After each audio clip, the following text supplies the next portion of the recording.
Hello, friends. Today is a good day. As you may be able to tell, today I voted. Right there. You guys should all vote too. But today, the Mandalorian is back. This is my Mandalorian sweatshirt. I hope you like it a lot. Yes, we are here reacting to Season 2, Episode 1 of The Mandalorian. I'm so freaking pumped. If you guys know anything about me, you know I love Star Wars dearly. Even the Star Wars, like the ones that people don't like, like the new sequel trilogy, freaking love them. I think they're great. I know they have tons and tons of flaws, but I can't help but just have a fantastic time watching them. And I freaking loved Mandalorian Season 1. Like, holy crap. I think I think like when this came out, a lot of people weren't super high on Star Wars as a whole, just the direction that it was heading, and it was kind of like, all right, we need something, and in comes this like bounty hunter show about one Mandalorian and his quest to at first just be a bounty hunter, and then throughout it just his mission to protect this child, and just, you know, storytelling that is focused on like essentially these two characters, and it's like a western, and it was amazing. I freaking loved it, and I cannot wait for Season 2. What happened though in Season 1? So Season 1, we start off, Mando's just doing his jobs, you know, like he's trying to live his bounty hunter life, doing his thing, and he gets a contract for a 50-year-old person, male or female.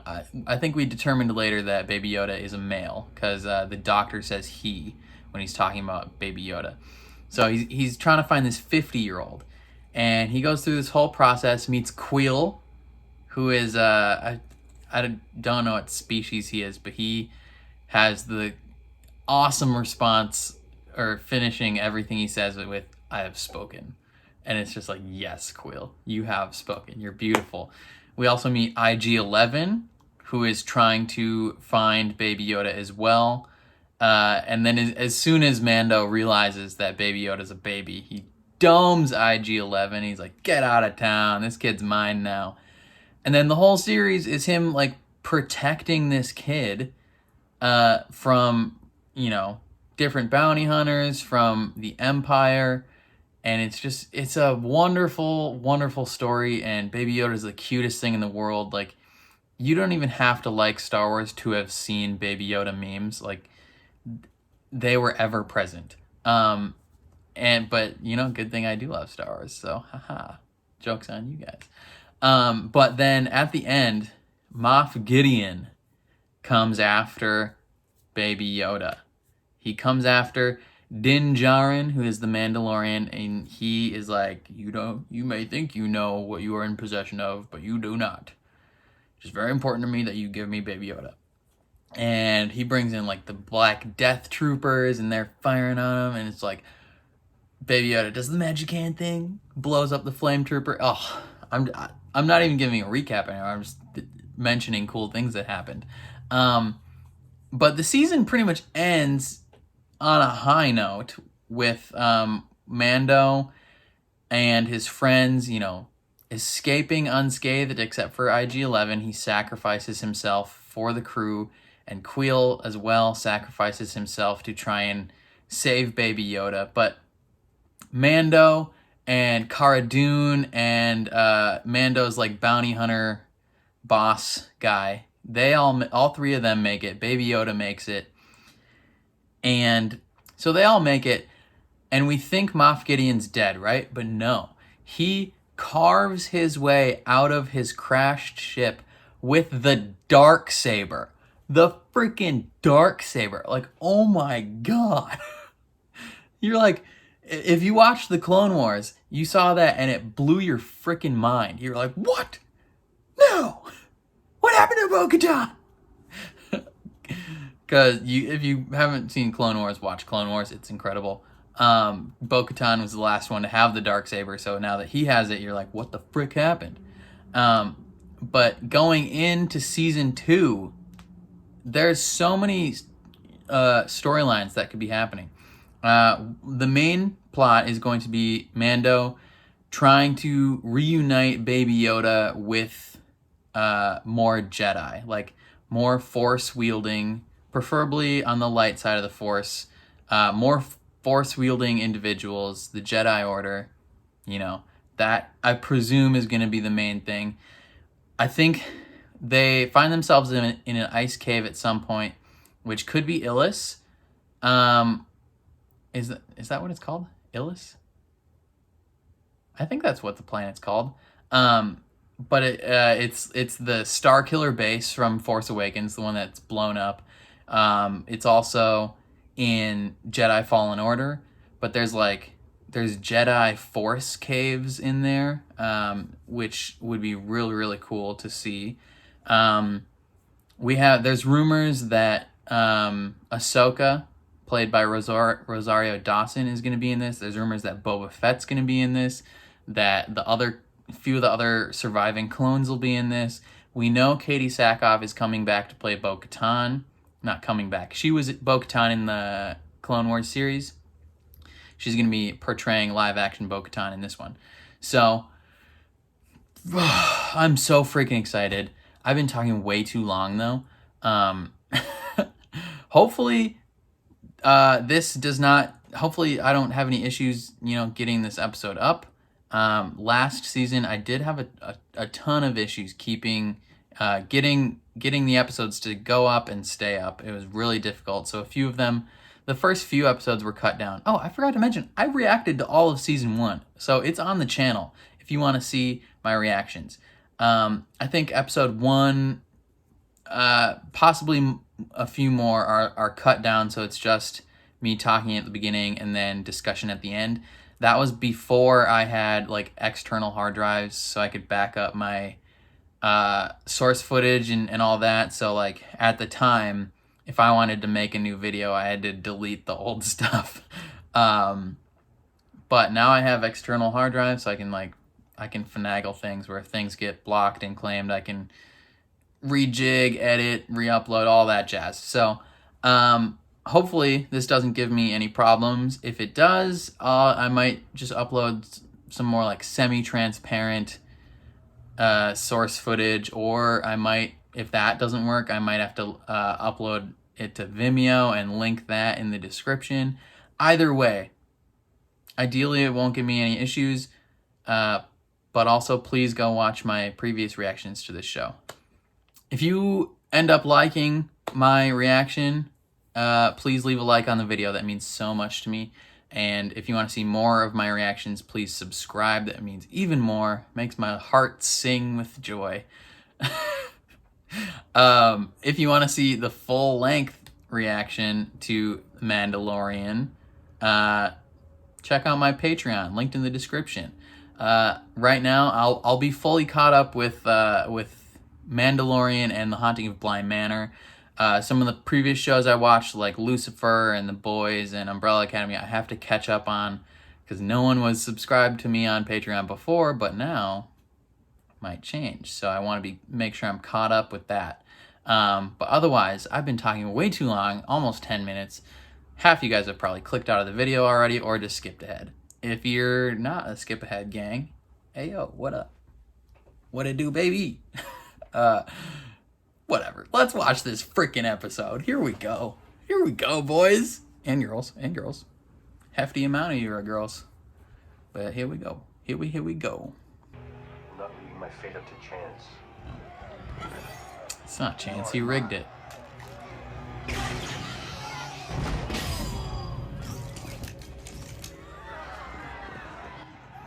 Of course they're gonna try and fight him.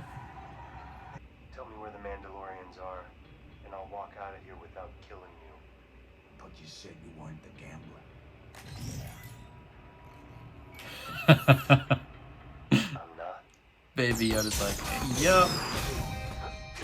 Ugh. Like a Buffalo Bills fan, just breaking tables.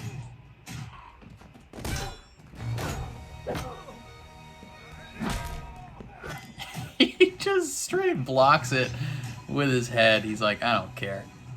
This thing's so freaking tough. Vibroblade.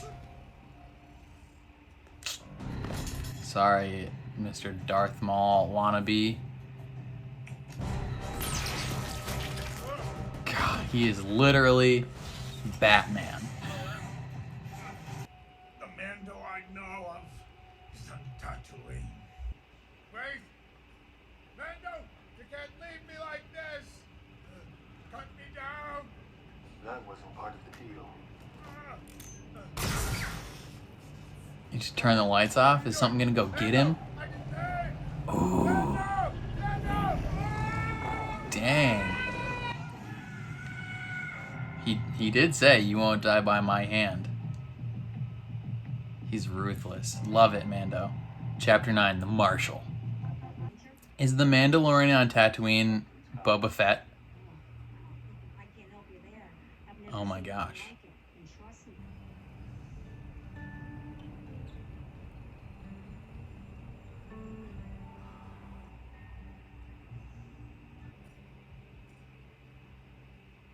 Dude, he looks so cool.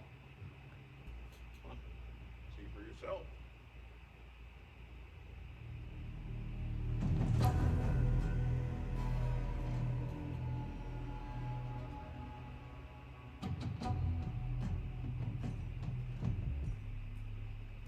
What brings you here, stranger? Cobb Vanth? It's not Boba Fett. To you from many parts of It sounds like Timothy Oliphant.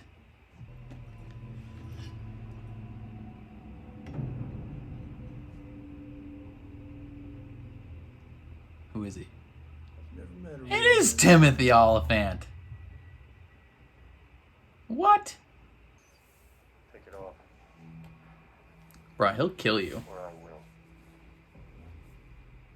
We gonna do this in front of the kid? He's seen worse. I've seen worse. Yeah. What is that? What the frick is happening there? It's like a little worm. Or a giant worm. He's swimming through that sand like it's water. Oh, that thing's about to get jacked up. Oof. Poor guy. You hate to see it.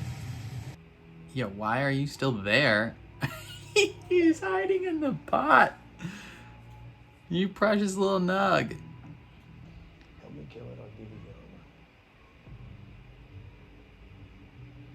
Deal. Right back to the ship. Ooh, fancy bike.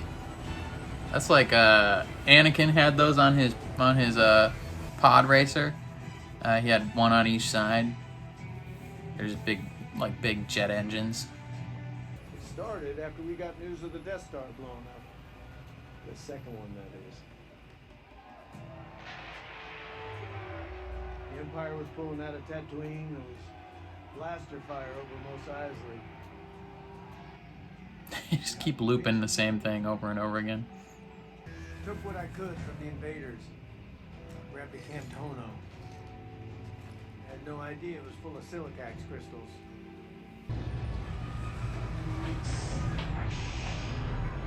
With their giant ass car.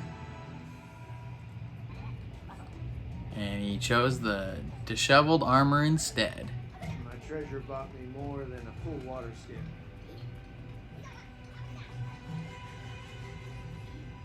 It bought my freedom.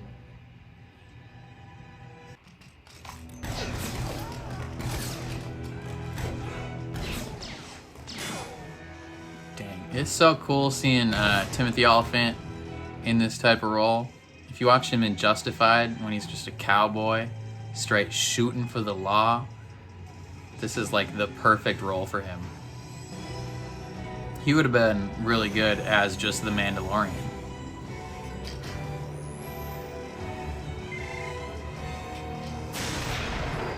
Oh, dang, son. That looks like the same explosion from Iron Man 1.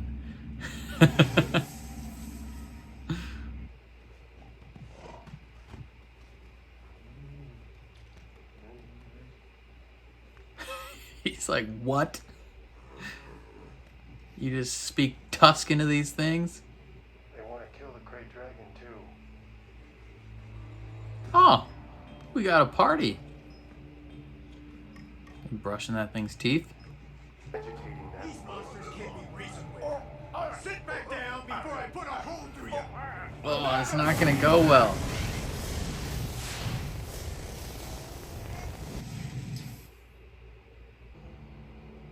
Another giant butthole cave. It lives in an abandoned sarlacc pit. Lived on Tatooine my whole life. There's no such thing as an abandoned starlight pit. There is if you eat the sarlacc. Yeah.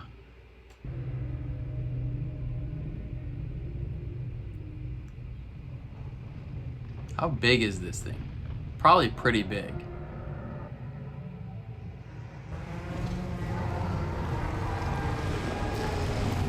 Doesn't even go for the bantha. Goes for the Tuscan. Well, They might be open to some fresh ideas.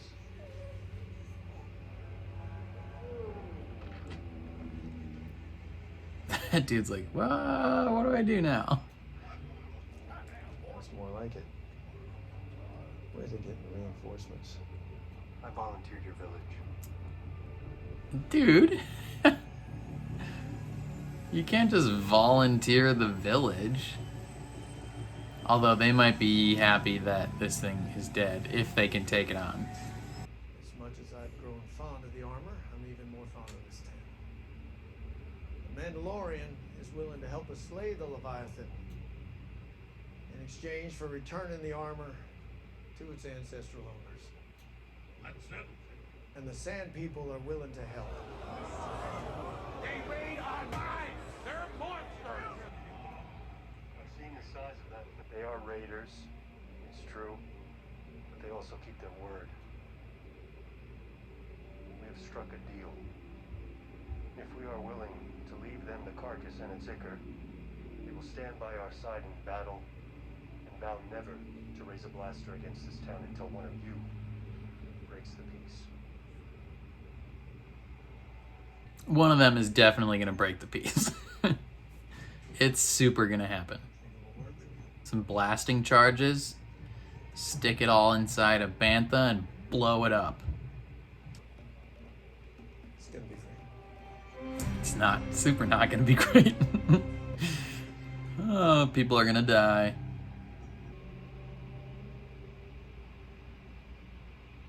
Is he just feeling whether it's in there? Oh, he's sleeping. Let's get to work.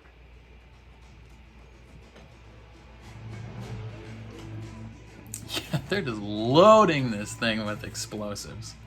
The Tuscans say the belly is the only weak spot, so we have to hit it from below. First, we bury.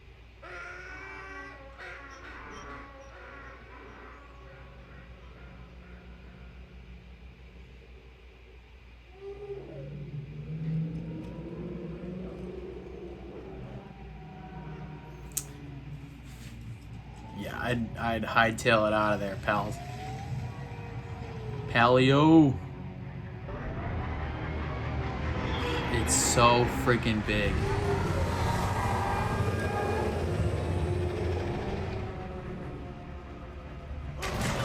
Fire! Ooh, that thing's a heckin' big chomper.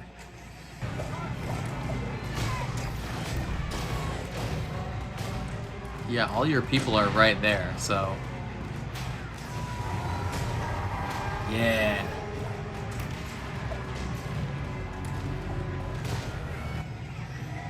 Oh, that thing's freaking massive.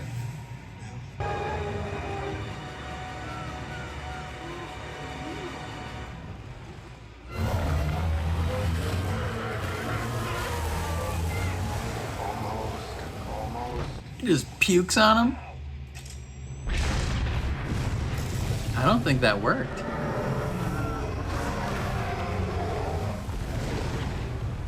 I don't think that was enough. Someone's gonna have to like go inside that thing and blow it up from the inside. I don't think he's dead. You're a smart man. Just comes straight out. Coming out of the mountain, eh? Hit you with its acid breath. It's picking us off like wolf rats. Let's get after them. Yeah, I don't think they're gonna. What are these guys, these two dudes, gonna do right here? I mean, granted, one of them is Mando. Shoot it in its eyeball. You gotta jump in there, buddy. That's how you take it out. You gotta jump in. Yeah, that probably made it a little angry. Excellent work, Paolo. You're gonna take care of the child. What are you gonna do? I don't know, but wish me luck. Just sets off his jetpack. Alright, he's gonna peace out right at the last second. Nope, he's just going in. Hell yeah. Let's go, Mando. Dun, dun, dun, dun, dun, dun.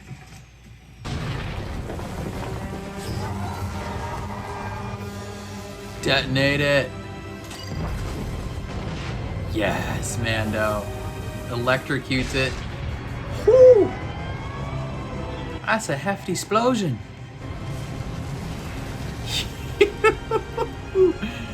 God dang machine. That's incredible.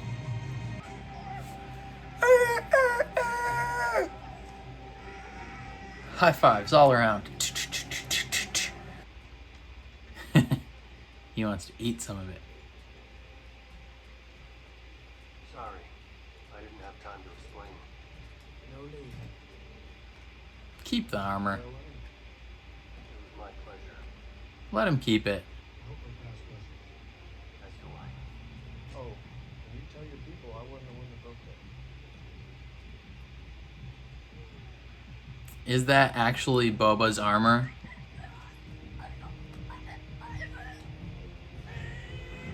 What is that? Is that what they wanted? What is it though?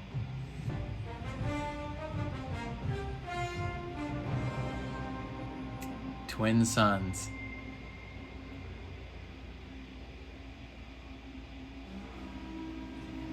Is that Boba?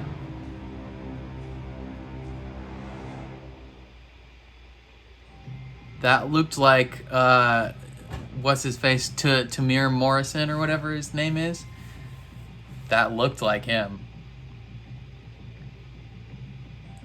I think that was Boba Fett. I think that was Boba Fett. He ditched his armor. He's donezo with that, Palios. Freaking love this show.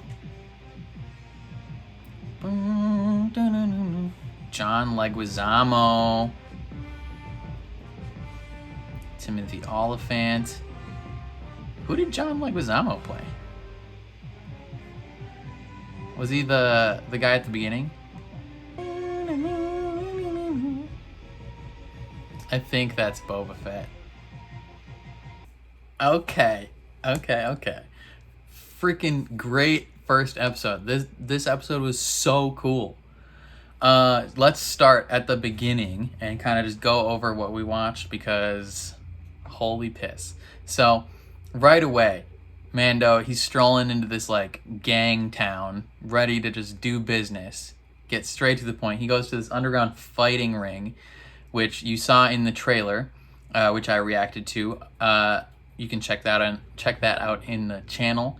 But he's trying to find more Mandalorians, because if he finds more Mandalorians, then he can more easily chart a course to find the Jedi and reunite Baby Yoda with the Jedi.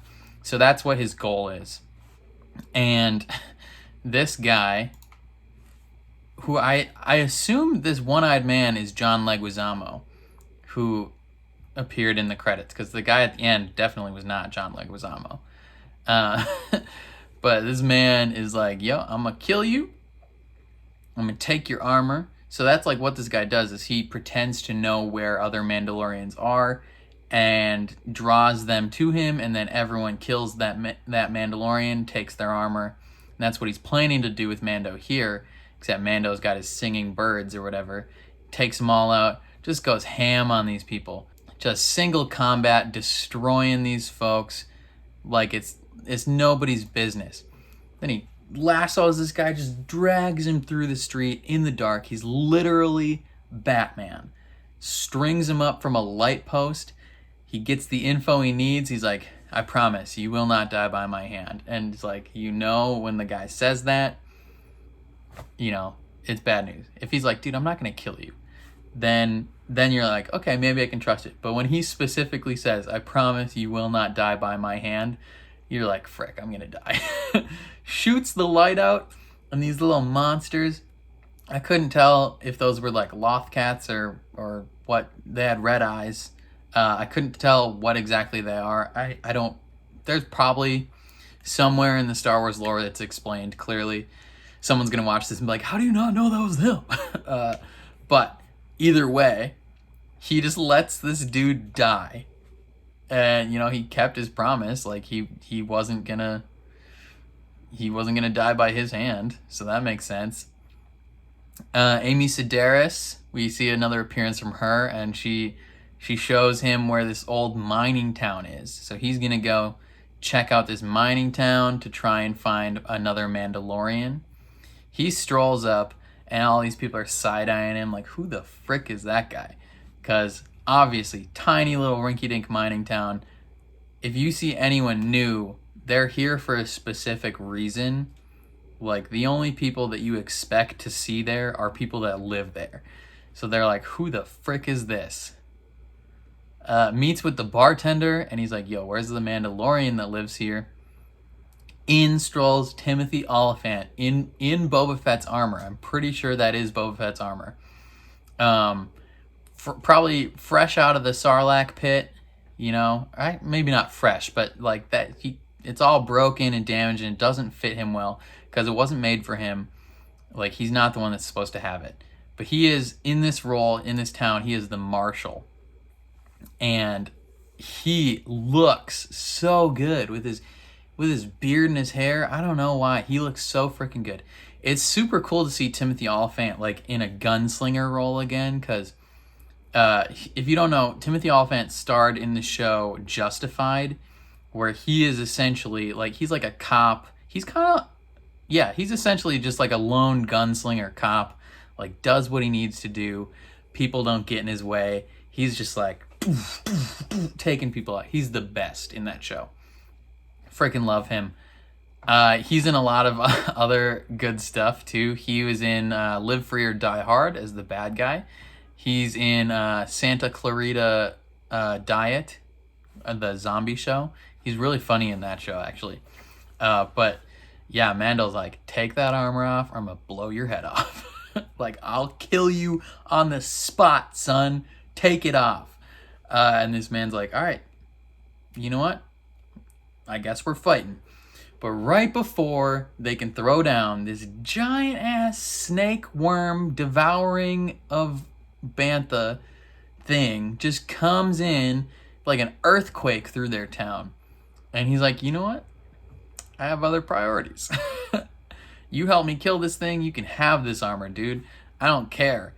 Long term, at a certain point, this armor helped him a lot. Long term, he doesn't give a crap as long as this snake thing is dead.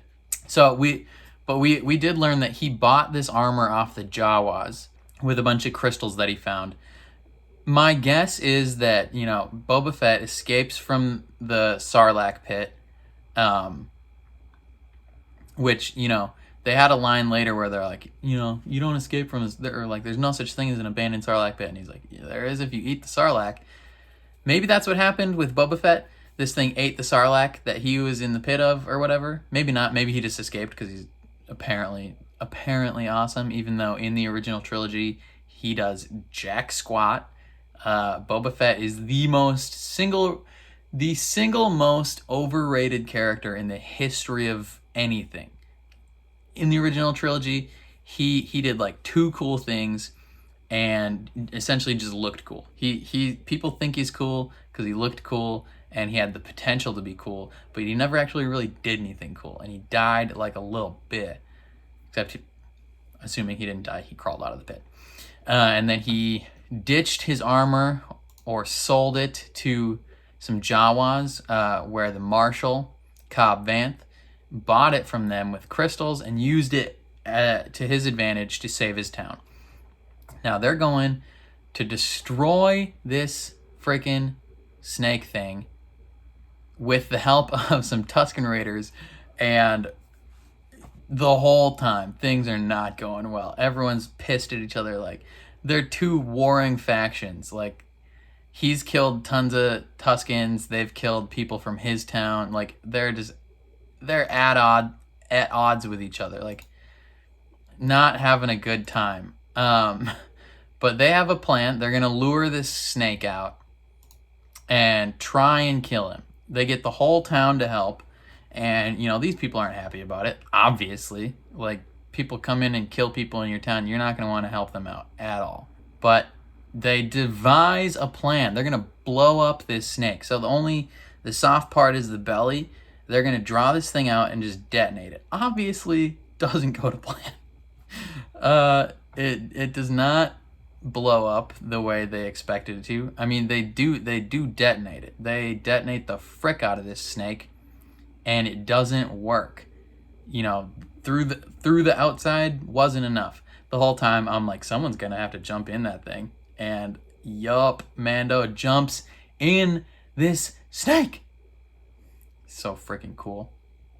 I thought maybe Mando was gonna jump out of the way, and maybe be like, oh, last second dodge. Nope, he just tanks this thing.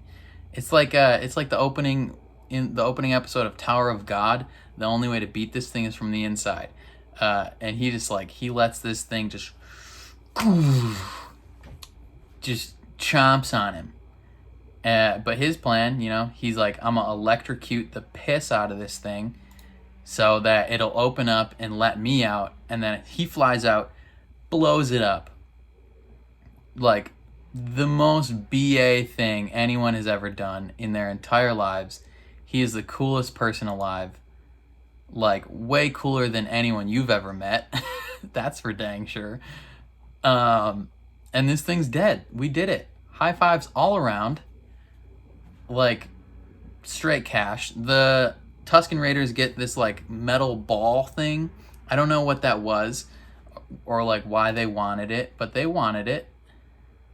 And then frickin' who I assume to be, and then we have Mando riding away, and a man overlooking him who I assume to be Boba Fett.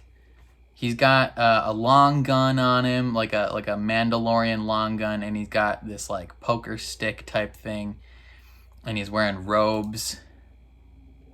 And he turns around, and he is super scarred up. But that's Tamir Morrison. He's the guy that played Jango Fett in the prequel trilogy. He does all the voices for the clones in the Clone Wars series. That's Boba Fett right there.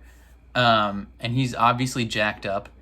So I assume climbed out of the Sarlacc pit, ditched his armor or sold it. Now he's kind of living as a nomad. So maybe it, okay, so it might have been him that found Fennec Shan last season, because there was the boots with the spurs on them. I don't think it was Cobb Vanth. It could have been, because he also had spurs on. But I think it was him. Fennec Shan's probably alive and dished some info to Boba here. But holy frick. At least I think it's Boba. It could be it could be like an old clone. It could be one of the clones that are still alive. But usually the clones keep their helmets and stuff, and those don't look like clone weapons at all. And he's pretty scarred. I don't know. 98% chance I say that's Boba Fett. 2% chance it's one of the clones, and maybe we see Ahsoka with him. But oh man, I'm super pumped. Oh, is he gonna try and get Baby Yoda for the Empire? Like, is he gonna restart his blah blah blah bounty hunting? Is he gonna find Obi-Wan? Because Obi-Wan, I believe, is on Tatooine right now, or is soon. No, Obi-Wan's dead. What am I thinking? This is after Return of the Jedi. He is not alive. It would have been cool though if we saw any sort of cameo though, because Ewan McGregor did walk around the Mandalorian set with his Jedi robes on, because they're doing like a screen test thing, like costume fitting and all that. So Ewan McGregor came to the Mandalorian set during season 2, put on his Jedi robes and like walked around and stuff. But no, I briefly had the time mixed up. This is after Return of the Jedi. Obi-Wan dies in A New Hope. I was like, so Obi-Wan, is he gonna find Obi-Wan? Maybe he'll interact with Obi-Wan in Obi-Wan's series. That would be pretty cool. But no, that's 100,000,000% Boba Fett. That's so cool. I didn't think we would see him episode 1. Gosh dang. So many possibilities. When do you think he's gonna interact with Mando? Like episode 2? They seem to be moving pretty quick. Is he just gonna chill on? Is this all we see of Boba Fett? Is he just gonna chill on the planet? I don't know. Frick. What do you think is gonna happen next week? Oh man, I'm so pumped. This show is so freaking good. There's so many scenery shots in this show, like when they're traveling from place to place. I forgot about that. Yeah, I don't know. I think that's all I got to say though. If there are things I missed in this episode, the dialogue was weirdly quiet in this episode. Like sometimes like there's background sound or like sound effects or music it's kind of loud, but a lot of the times when they were talking, it was a little quiet. So I started the episode without subtitles on because I hate the way Disney Plus subtitles look. And I know you can edit them, but it doesn't change. Like you can change any setting you want in the Disney Plus subtitles settings, and it doesn't change them at all. So like I don't know what they're doing on their end. And I don't know how they make the worst subtitles ever. Like, why do you need to take up a giant portion of the bottom with this big black box and then put the subtitles in? Just put the letters. Like, come on, man. Like, how are you that dumb? It's so easy. Every other streaming service in the world knows how to handle subtitles, and somehow Disney Plus does not. So I started without subtitles on because I hate them for Disney Plus. But it was a little tough to hear what they were saying, and I didn't want to miss dialogue, especially if I was making a comment, because then I wouldn't know what they were saying at all. So I turned it back on so that I could read what they're saying and not miss anything, especially when I'm talking. So you may have noticed that. But I think that's all I have to say about this episode. Let me know what you thought of the episode down below. What do you think is going to happen next week? Were there things that I missed that I should know? Not necessarily things about like behind the scenes stuff that could spoil future info, but like, really, I guess, comment whatever you want. It's the Wild West out here, boy. God, this show's so freaking good. I freaking love Star Wars. Yeah, if you liked my reaction, please leave a like on the video. That means a ton. Please subscribe if you want to see more That means so much. Freaking love you guys if you do that. Otherwise, if you want to see the full length reaction to this, hopefully I can get that up without it being blocked or anything like that. Yeah, if you want to see that, Patreon in the description. Would mean a lot if you did that. Yeah, I think that's it. I think that's all I got. Glad to be back with The Mandalorian. I know a ton of my subscribers are, like, I have subscribers from different sects of the TV sphere. Ton of you guys are here from Outer Banks, like lots of teenage girls here. That's fine. Hopefully you like Star Wars too. But I know a lot of people came on board last time with The Mandalorian and then during Clone Wars. So pumped that you guys are here. Hope you stick around. But otherwise, I think I'll catch you guys next week. Peace.